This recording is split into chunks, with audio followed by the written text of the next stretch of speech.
প্রথম খাবার হলো আমার নবীর থুতু মুবারক, যার জীবনে প্রথম দেখা হলো আমার নবীর চেহারা মুবারক, যার প্রথম স্লোগান হলো আসসালাতু ওয়াসসালামু আলাইকা ইয়া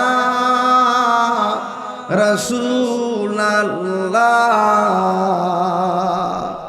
আসসালাতু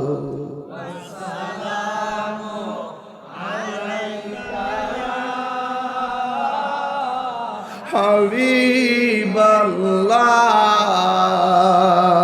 মনে আসেনি? হ্যাঁ, মনে আসেনি? রেজবি মৌলার সুরটা মনে আসেনি বাবা? আহারে আহা, আসসালাত দরদ লাগায় কন্যা। আরে যারা মুর্শিদ হারাইছে এরা বুঝে মুর্শিদের প্রেম কত কঠিন। আসসালাতু আসসালামু